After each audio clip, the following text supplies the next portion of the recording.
August 7, 1942. Guadalcanal, Solomon Islands. The jungle breathes with hostility. Thick, humid air clings to everything: uniforms, skin, steel. Private First Class Hiroshi Nakamura crouches behind a shattered palm trunk, his Type 38 rifle slick with condensation and sweat. The barrel is hot despite the oppressive moisture around him. The sounds of battle have faded into an eerie silence, punctuated only by distant rifle cracks and the incessant buzz of insects feasting on the dead. His stomach cramps violently. It's been 2 days since his last meal, a handful of rice so moldy it left green stains on his fingers. The supply lines from Rabaul have been cut. American warships prowl the waters. His unit, the 28th Infantry Regiment, has been reduced from 200 men to maybe 40. Maybe less. He's stopped counting the bodies. Nakamura's canteen is empty. His emergency ration, a tin of hardtack and a few rice balls wrapped in bamboo leaves, was consumed 3 days ago. The mangrove swamps offer nothing but brackish water that brings dysentery. He's watched men die from it, their bodies withering to skeletal husks in a matter of days. Through the dense undergrowth, he hears voices. American voices. English words he doesn't understand, but the tone is unmistakable, confident, organized, well-fed. His orders from Lieutenant Tanaka were explicit: death before dishonor. Death before capture. The Emperor's soldiers do not surrender. To be taken alive is to betray everything: family, nation, the divine spirit of Yamado. But Nakamura is 19 years old. His lips are cracked and bleeding. His vision swims with dehydration. When the Marines emerge from the tree line, 4 of them, weapons raised, shouting commands, he doesn't reach for the grenade on his belt. He doesn't lift his rifle. His hands, trembling and skeletal, rise slowly above his head. The shame is immediate and crushing, but stronger than shame is the animal need to survive. The Marines move quickly, professionally. A corporal no older than Nakamura himself kicks the rifle away and pats him down roughly, searching for weapons. Another Marine keeps his M1 Garand trained on Nakamura's chest, finger on the trigger, eyes hard and alert. They've seen too many Japanese soldiers fake surrender only to detonate grenades, taking their captors with them. Clear, the corporal shouts. They bind Nakamura's wrists with cord and push him forward, back toward their lines. He stumbles, weak-kneed, expecting a bullet in the back of his skull at any moment. It would be merciful. It would be what he deserves. But the bullet doesn't come. Instead, they march him 2 miles through the jungle to a hastily constructed compound near Henderson Field. Canvas tents surrounded by barbed wire. Guard towers at each corner.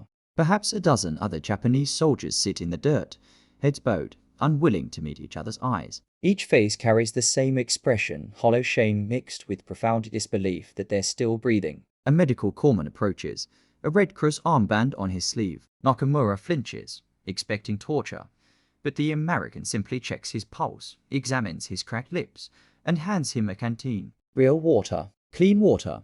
Nakamura's hand shakes so badly he nearly drops it. He drinks, and the liquid is so pure it burns his throat. Then comes the food. An American soldier, a cook, judging by his grease-stained apron, approaches with a metal tray. On it sits something Nakamura cannot immediately comprehend. White rice. Not the moldy, weevil-infested grains he's been eating for months. Not the emergency rations of dried fish and hardtack. Actual white rice. Steaming, fluffy, perfect. And on top of it, impossibly, obscenely, a pat of yellow butter melting into the grains.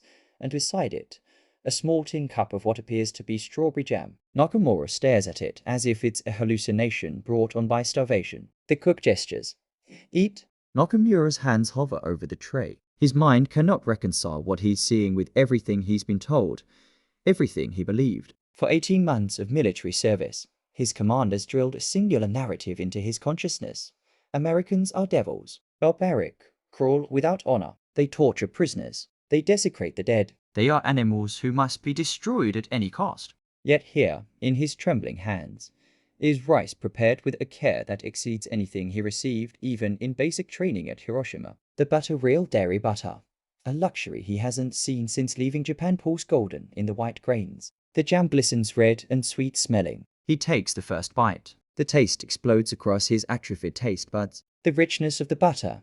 The sweetness of the jam mixing with the neutral rice, it's overwhelming.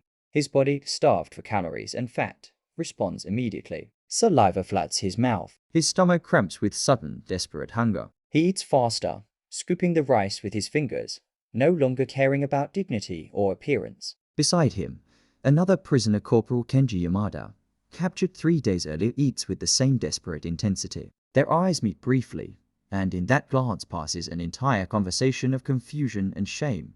They always do that, another guard comments, walking past. Act like they've never seen chow before. What the hell were the Japs feeding their own boys? The answer, had they known it, would have shocked them. The contrast isn't merely stark, it's a chasm that reveals the fundamental difference between two military philosophies, two industrial capacities, two nations at war. In the Japanese Imperial Army, the standard daily ration for a frontline soldier consists of 800 grams of rice or barley, supplemented occasionally with canned fish, pickled vegetables, and miso paste. This is the ideal, the bureaucratic promise made by supply officers in Tokyo. But ideals collapse quickly in the crucible of the Pacific Theater. Nakamura's reality on Guadalcanal was far grimmer. Supply ships couldn't break through the American naval blockade. The Tokyo Express, the fast destroyer runs that attempted to resupply Japanese garrisons under cover of darkness, was increasingly intercepted. When rations did arrive, they were often waterlogged, contaminated, or insufficient for the number of men who needed them. Officers at first, then senior and COS, then, if anything remained, the common soldiers. Nakamura had watched men fight over a single can of sardines. He'd seen soldiers boil grass and tree bark to fill their stomachs. Some units resorted to eating captured American rations taken from dead Marines, and those rations, even the despised Spam and hardtack, were better than anything the Japanese supply system provided. The Japanese military philosophy was rooted in a particular brand of Bushido, the belief that spiritual strength could overcome material deficiency. Hunger was a test of character. Comfort was weakness. A true soldier of the emperor needed nothing but loyalty and determination. Food was fuel, nothing more, and to desire more than the bare minimum was to betray the ascetic warrior ideal. But philosophy doesn't fill an empty stomach. Determination doesn't cure beriberi or scurvy. And loyalty to the emperor doesn't stop a man's body from cannibalizing its own muscle tissue when caloric intake drops below survival levels. The Allied prisoners now sitting in this compound have discovered something that shatters their worldview. The enemy feeds its prisoners better than the Japanese army feeds its own soldiers. Over the following days, the cognitive dissonance deepens. Nakamura and the other prisoners are given 3 meals daily. Breakfast includes coffee, actual coffee, not the roasted barley substitute Japanese soldiers drink. Lunch brings canned meat, bread, sometimes fresh fruit when available. Dinner is often rice again, or potatoes, with vegetables and occasionally even dessert, canned peaches, pound cake, chocolate bars from Red Cross packages. The portions are regulated by the Geneva Convention, adequate for survival and basic health. To the Japanese prisoners, it feels like abundance. Corporal Yamada sits beside Nakamura on the 4th evening, both men having finished their meal. A guard has distributed cigarettes, American Luckies, smooth and strong compared to the harsh tobacco of Japanese-issue cigarettes. I don't understand, Yamada whispers in Japanese, careful to keep his voice low. Why do they feed us like this? What do they want from us? Nakamura has been asking himself the same question. In Japanese military doctrine, prisoners are less than human. They've forfeited their humanity by surrendering. Interrogation is brutal. Treatment is harsh. Resources are never wasted on the dishonored dead, which is what prisoners essentially are. But the Americans operate under different rules. They follow the Geneva Convention, a concept explained haltingly by an interpreter, a Japanese-American soldier from Hawaii, who speaks both languages fluently. The interpreter's very existence is another shock. A man of Japanese ancestry wearing an American uniform, fighting against Japan, and seemingly content with his choice. They treat you according to international law, the interpreter explains to a group of prisoners. You'll be fed, clothed, given medical care. You'll work, but you'll be paid in camp script. You'll write letters, home letters? Nakamura interrupts, the word escaping before he can stop himself. To Japan, to your families. Yes, the concept is almost incomprehensible. To write home, to tell his mother he's alive, but to tell her he surrendered. The shame would destroy her. His father, a veteran of the Russo-Japanese War, would never recover from the dishonor. His younger brother would grow up in the shadow of a family disgrace. Yet he's alive. Against all doctrine, all training, all expectation, he's alive and growing stronger each day. By September 1942, the pattern repeats across the Pacific. At camps in Australia, New Zealand, and later in the continental United States, Japanese prisoners experience the same bewildering treatment. The food remains consistently better than what they received in their own military. Medical care is provided without hesitation. Wounded prisoners receive surgeries, antibiotics, proper bandaging resources their own army often denied even to its active soldiers. Intelligence officers quickly learn that this disparity creates an opportunity. Captain Robert Harrison,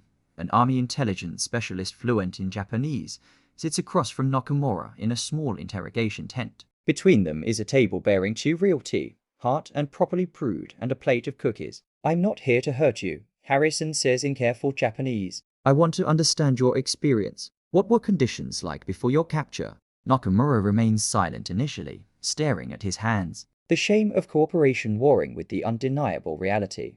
This American officer treats him with more respect than his own lieutenant ever did. Harrison doesn't press. He sips his tea. He waits. Finally, Nakamura speaks. The words come slowly at first, then faster. He talks about the starvation, the diseases, the officers who hoarded food while their men died. He describes watching friends expire from malnutrition, their bodies too weak to fight off tropical infections. He explains the propaganda they were fed about American savagery propaganda that dissolves a little more with each decent meal, each visit from a medic. Each day he's treated like a human being rather than a malfunctioning tool of the emperor. Harrison takes notes but doesn't interrupt. This intelligence, the deteriorating supply situation, the collapse of morale, the specific locations of Japanese units is valuable. But it comes not from torture or coercion. It comes from the simple act of feeding a starving man and treating him with basic dignity. Across the Pacific, this scene repeats hundreds of times. Japanese soldiers, raised on propaganda about American brutality, encounter instead a system that, however imperfect, recognizes their humanity. The rice with butter and jam becomes a symbol, a tiny detail that represents a vast philosophical gulf between the two military cultures. By war's end in August 1945, over 40,000 Japanese servicemen have experienced life as Allied prisoners of war. Their survival rate in American and Allied custody exceeds 95%, a stark contrast to the roughly 40% survival rate of Allied prisoners in Japanese camps, where starvation, disease, and brutality was systematic. Nakamura survives the war. He's transferred from Guadalcanal to a larger facility in New Zealand, then eventually to a camp in rural California. He works in agricultural details, picking fruit alongside other prisoners.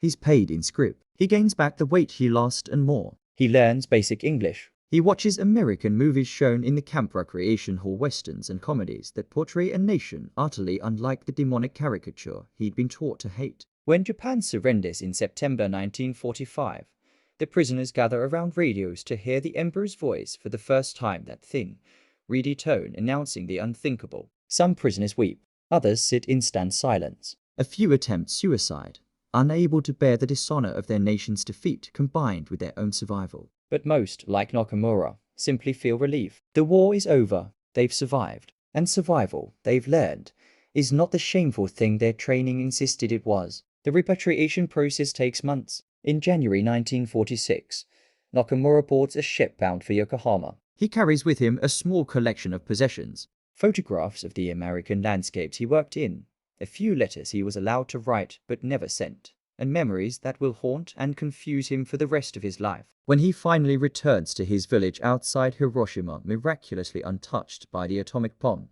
that obliterated the city itself, his mother collapses at the sight of him. His father refuses to speak to him for 3 months.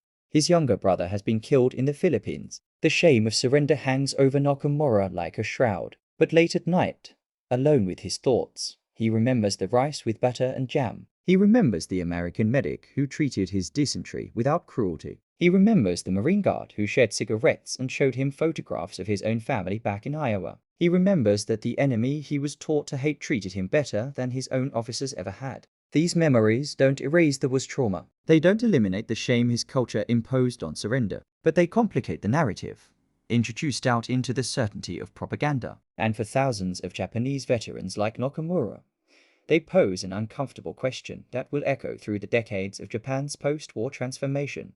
If the enemy could show such humanity in the midst of total war, what did that say about the system that had sent him to fight and die without adequate food, without adequate care, without even the basic acknowledgement of his humanity? The answer to that question would help reshape a nation. But it began with something as simple as rice, butter, and jam on a metal tray in a prison camp on Guadalcanal served to a starving boy who had expected only death.